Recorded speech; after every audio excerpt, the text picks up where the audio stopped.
Bom, estamos aqui com o Dr. Remo Suzana Júnior, professor titular da disciplina de oftalmologia da Universidade de São Paulo. Dr. Remo, muito obrigada pela presença.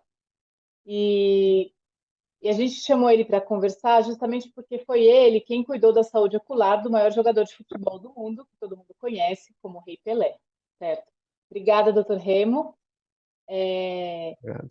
Gostaria que você pudesse contar um pouco para a gente essa história, que ainda é inédita e que as pessoas não conhecem, do seu paciente, né, que é o Edson Arantes do Nascimento, também conhecido como Pelé. Falar um pouco da saúde ocular dele. Eu sei que o senhor cuidou dele, da família dele também. Perfeito. Eu que agradeço a oportunidade. Aliás, isso está bem em linha com a Associação Mundial de Glaucoma, que está pedindo para que se divulgue histórias de personagens de grande importância no mundo que eram portadores ou são portadores de glaucoma, com o objetivo de alertar a população do risco dessa doença, que é a segunda maior causa de cegueira no mundo e é assintomático, o paciente não percebe.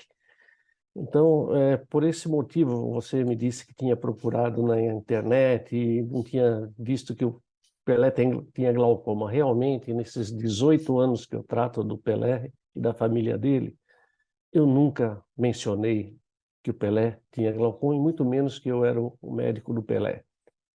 Mas, frente a essa necessidade de alertar a população, esses alertas da Associação Mundial de Glaucoma, e também um compromisso de levar um pouco da história do Pelé, essa genialidade, essa pessoa que fez tanto pelo país, para que ser um pouquinho mais conhecida, um aspecto que até então não o era. Por isso que eu coloco como o rei e o glaucoma, a história não contada. Com Mas isso, certeza, porque assim, ainda é uma informação que as pessoas não conhecem. Então, quando eu fui fazer uma pesquisa para conseguir te entrevistar previamente, a única coisa que saía era que ele tinha tido um descolamento de retina, mas isso em 2004, bastante tempo atrás. Então, depois não se falou mais nada em relação à saúde ocular dele, né? perfeitamente. E é interessante porque parece que foi um gesto da providência, porque o Pelé teve o descolamento de retina em 2004.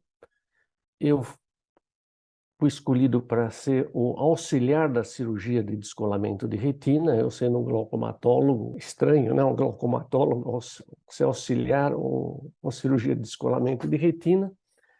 E durante a cirurgia, a retina encobria o nervo óptico, que estava descolada, era um bolsão de retina.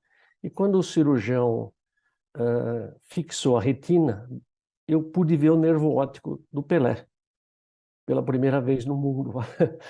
E eu falei para o cirurgião, puxa, o Pelé tem um glaucoma muito severo. Assim que você der alta da retina, o Pelé tem que procurar um especialista e ser tratado de glaucoma, porque senão ficaria Até, cego. até então era desconhecido, inclusive pelo próprio Pelé ou não, essa condição dele, do glaucoma? Totalmente desconhecida. Não tinha a Pois. menor ideia de que tinha glaucoma, como é o comum. É o comum no consultório, eu vejo isso todos os dias, não é como eu sou um especialista em glaucoma, 80% dos meus pacientes são glaucomatosos, e você vê que essa história se repete, se repete, se repete, tanto é que eu tenho uma publicação que tem um perfil muito grande no meio, na comunidade científica, sendo referida no mundo todo, com dois professores titulares que foram meus coautores, o professor Bob Rich e o professor Jack Schoff, dizendo por que as pessoas ainda ficam cegas de glaucoma, que é um absurdo. Nós estamos em 2023 e as pessoas continuam ficando cegas. E a história do Pelé mostra claramente por quê. Aliás, eu queria fazer um parêntese aqui e agradecer profundamente a família do Pelé e os detentores da marca Pelé, porque eles me autorizaram a tornar público a história de glaucoma do Pelé. Então, isso é um bem para a humanidade e eu tenho certeza que o Pelé gostaria muito disso, de ouvir isso, porque ele é uma pessoa que me encantou durante esses 18 anos. Uhum. Então, voltando ao assunto, ele foi com o médico dele, depois foi encaminhado para mim, e o glaucoma dele era bastante severo. Eu te mandei algumas imagens, que Sim, a a gente parte vai conseguir compartilhar. a parte superior do campo visual dele já havia sido perdida no olho. A área central de visão, que é a área mais importante, aquela que permite reconhecer as pessoas, ler, já tinha sido perdida a parte superior, de tal forma que não comprometia o resto da visão dele, ele nem percebia, porque a parte superior do campo a gente praticamente não nota. A parte inferior, sim, para andar, para ver as coisas, para escrever, é importante. E ele não notou. Mas, felizmente, nessa época que nós detectamos e tratamos ele. E foi um glaucoma de difícil tratamento, primeiro porque ele é da raça preta, e a raça preta é mais agressivo o tratamento. Segundo, que ele já tinha um glaucoma bastante avançado. E terceiro, por exemplo, ele, quando foi encaminhado, ele, depois que eu tinha feito o diagnóstico e alertado o cirurgião, ele veio com uma pressão de 16, uma pressão aparentemente boa para o paciente, para o estadio da doença dele, tratado. Mas quando eu fiz a prova de sobrecarga hídrica, que detecta o pico de pressão, que é o fator mais importante na progressão da doença, é ele que determina a progressão da doença, a pressão foi a 26, extremamente alta, de 16, que daria a noção de que o glaucoma estava relativamente bem tratado, para 26, que mostra que o glaucoma não estava bem tratado. E a gente foi trocando os colírios, e ele respondia muito bem aos colírios, e depois deixava ele responder aos colírios, até o momento que eu decidi operá-lo, porque tinha havido uma pequena progressãozinha, pequena, mas na área central não se permite progressão.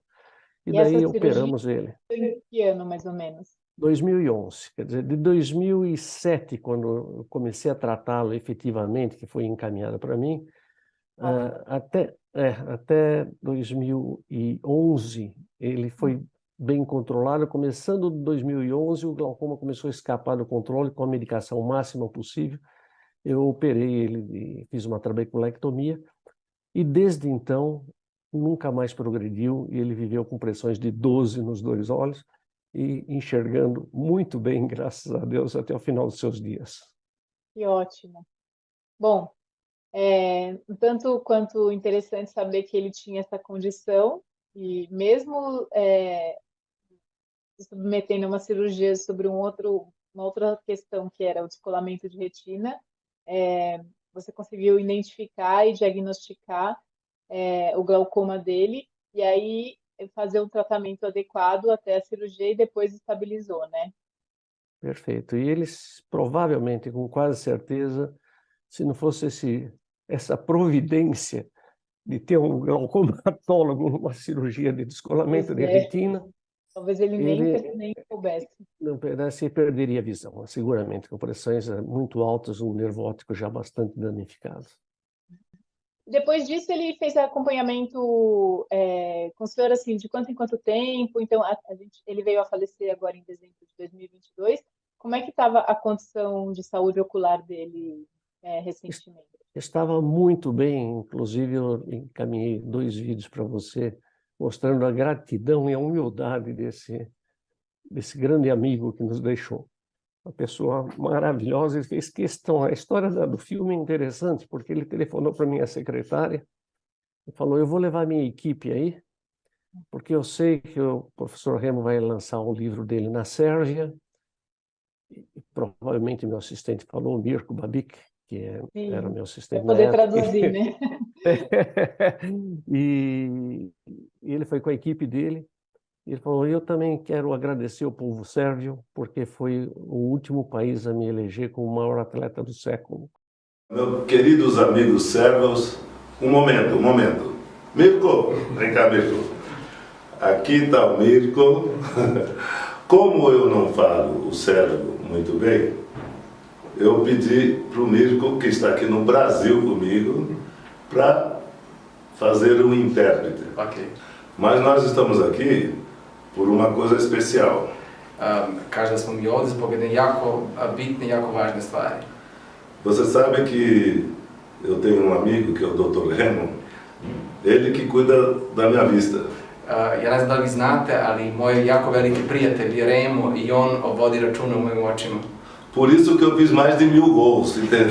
Zato sam ja napravio čak više od 1000 golova zbog dobrih očeva.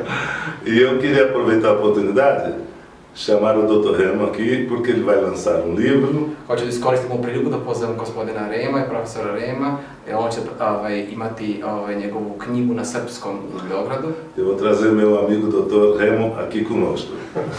Obrigado, Pelé. É prazer enorme estar aqui do lado do meu grande amigo e ídolo do Brasil e do mundo. Obrigado. Você traduz, por favor? Profesor Remo kaže da mu jako drago što je sa Peleom, idolom Brazila i sveta. O Dr. Remo sempre está conosco e é médico de toda a minha família, nós temos muita confiança e nós ficamos muito felizes dele estar podendo lançar o livro aí na Sérvia. Profesor Remo je lekar od velikog značaja za moju porodicu i ja sam jako srećan što će on izdati svoju knjigu na srpskom u Beogradu. Agora, para finalizar, eu queria agradecer a todos vocês por terem voltado na época que eles estavam escolhendo o atleta do século e o Brasil para a Copa do Mundo, vocês votaram no Pelé e no Brasil. Muito obrigado. Hoću da vam zahvalim svima što ste glasali za mene kao sportiste veka i za Brazil za svetsko prvenstvo. Eu gostaria de estar aí pessoalmente com vocês, mas o Dr. Remo vai aí e leva o meu abraço pessoalmente. Htio bih da budem sa vama, ali Dr. Remo će učiniti to za mene. E ele fez meu lançamento na Sérvia, do meu livro lá, em agradecimento, e é uma pessoa que me causou uma profunda alegria, ao mesmo tempo surpresa, o Pelé telefonando para levar a equipe de filmagem para filmar o lançamento do meu livro na Sérvia. Impressionante, né? Isso mostra o caráter dele, a gratidão dele. Ele terminou seus dias enxergando muito bem, a saúde ocular dele estava ótima, embora a gente tenha que lembrar isso, que o glaucoma não tem cura, ele tem controle e, portanto, tem que ser sempre vigiado. Dentro do possível, ele seguia os horários, as consultas, mas dadas as grandes compromissos que ele tinha no mundo todo, muitas vezes levava 4, 6 meses para voltar, mas já estava muito bem controlado e não existia um risco muito grande dele atrasar as consultas dele, mas ele terminou seus dias enxergando muito bem. E, doutor Remo, que alerta essa história muito interessante e fica assim, com certeza eu imagino que teria sido um desejo dele de deixar esse alerta para o restante da população, assim, para uma doença que a gente sabe que é silenciosa, que pode estar cometendo, sei lá, centenas, milhares de pessoas aí no mundo, assim, chamar a atenção que me vem na cabeça também uma pessoa assim, tão esclarecida, uma pessoa que é conhecida mundialmente e tinha uma doença que poderia ter sido até diagnosticada lá atrás, mas que bom que foi a tempo, mas assim, que alerta que a gente pode levantar, né, com essa história que a família permitiu compartilhar agora.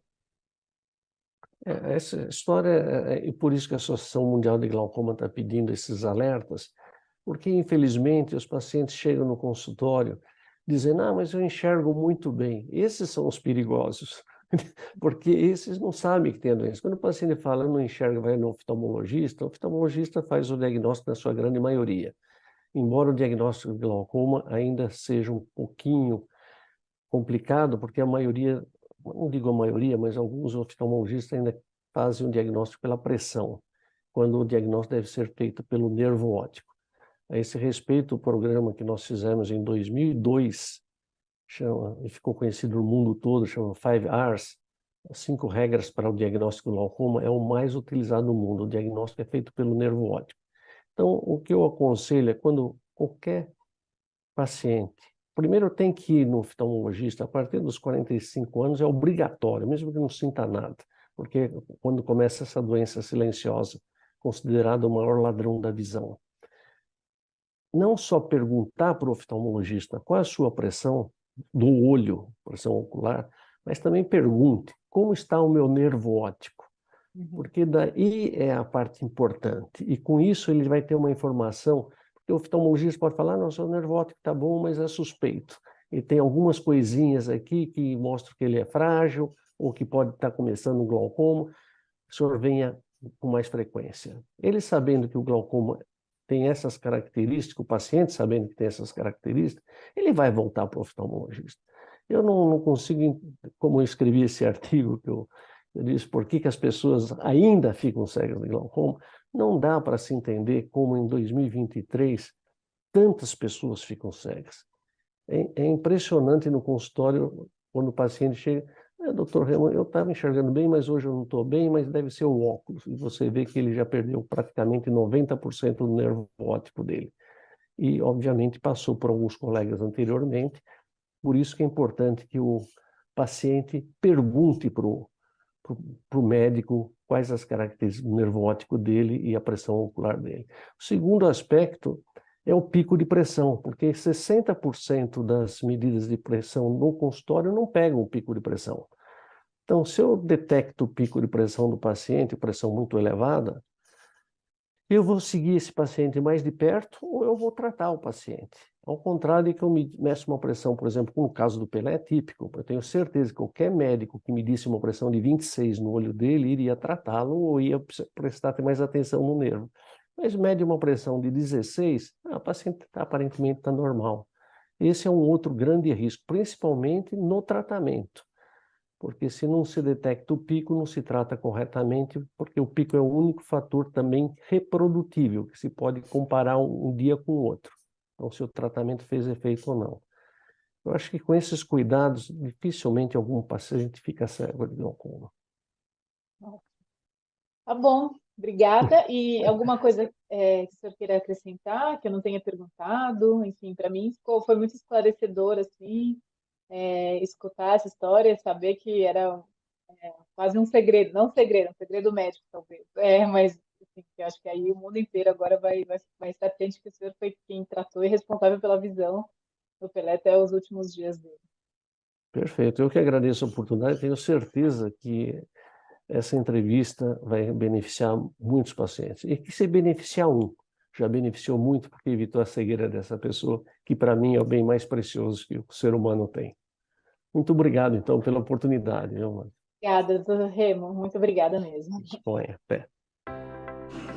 Eu queria aproveitar essa oportunidade de mandar o meu grande abraço ao Dr. Remo e, poxa, estou triste porque eu não posso ir abraçá-lo pessoalmente. Mas, de toda maneira, eu queria agradecer tudo que você tem feito por mim, pela minha família. Essa coisa de eu estar vendo todo mundo muito bem é porque eu tenho o seu apoio e eu queria, de coração, dizer o seguinte: se eu pudesse estar aí pessoalmente, eu estaria lá para dar um abraço pessoalmente. Mas, infelizmente, não vai ser possível. Mas vai a minha mensagem para vocês. Um abraço e saúde, e vamos estar juntos nesse time por muito e muito tempo.